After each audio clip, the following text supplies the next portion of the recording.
Hi guys, sorry I didn't have an update last week, but I'll make up for it this weekend as I'm now half term, so I'll be uploading the next review tomorrow. I've taken a few complaints into consideration and I'm streamlining everything, so everything should run a lot better. So here's what you've been wanting, Terminator 2, and hopefully you'll enjoy it. So, Terminator 2, subtitled Judgment Day, rather appropriately. The plot. Well, following on from the first Terminator, the machines learnt from their mistakes and sent a better Terminator back in time to kill John Connor later on in his childhood, when he's about 12, 13, I think it is. And they sent the bad guy from the first film, Arnold Schwarzenegger, back to defend him, so that's a nice little twist. They played on audiences' expectations before they went into this film, with some posters playing around with whether he was the good guy or the bad guy. So, again, like the first one, it's a long chase, intercut with Edward Furlong, who's brilliantly plays John Connor, and his mother, again, Linda Hamilton from the first one, as Arnie and John break her out of a mental asylum. All the time being chased by the T-1000, which is the new liquid metal version, which is just awesome. I'll come on to that later. They try to take out Cyberdyne and all the Terminator parts, so Judgment Day could never, ever happen. And the story ends with the liquid Terminator getting thrown into a vat of molten lead, completely melted down, completely destroyed. And Arnie has to sacrifice himself by throwing himself into the lead, because he still has some chips in him which Cyberdyne could use to make Skynet, and everything ends happily, but they add a sinister note saying that the future isn't set, so anything could happen. Again, as I said, it is similar to Terminator 1, but they shook up the formula completely, brand new special effects, new everything, shiny, new. So in terms of plot, it has to be a 9 out of 10, because it's just brilliant.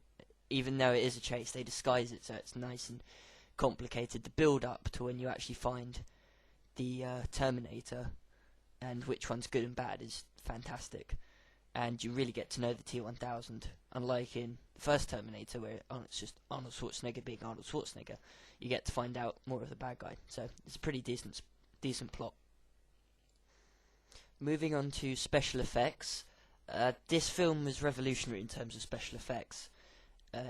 First, absolutely brilliant use of CGI for the T-1000, because he's liquid.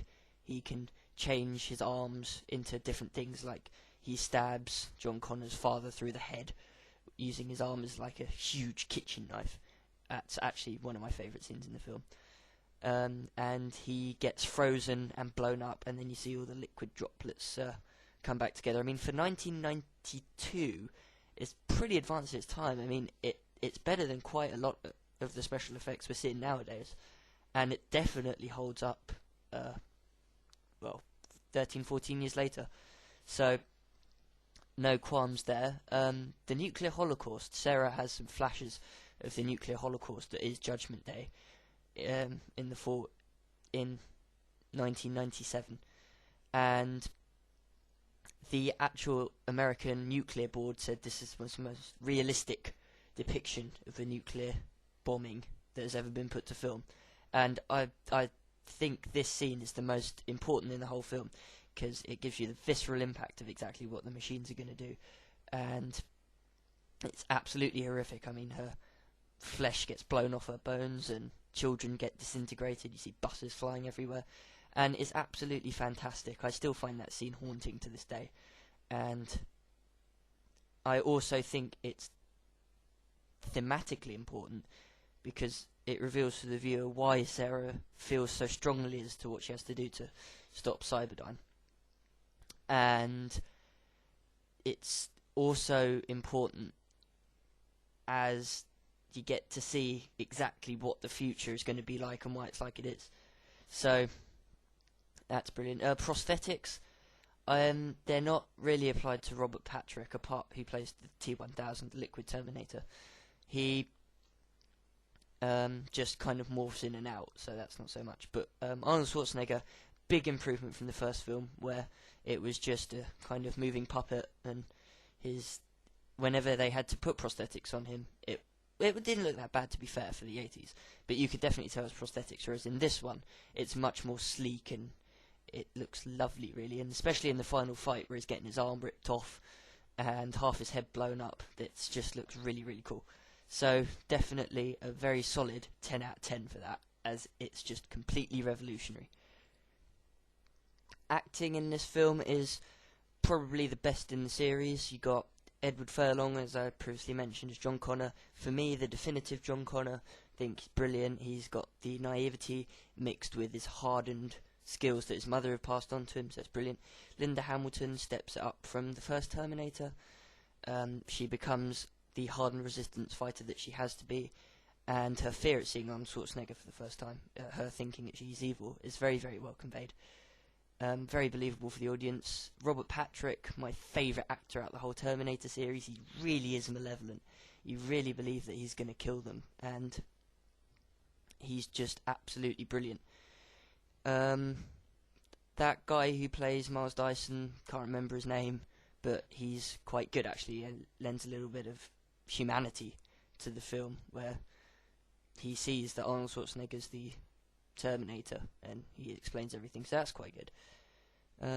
So I'd give that a 9 out of 10, as it's a very, very strong entry to the series, and there's nothing to complain about.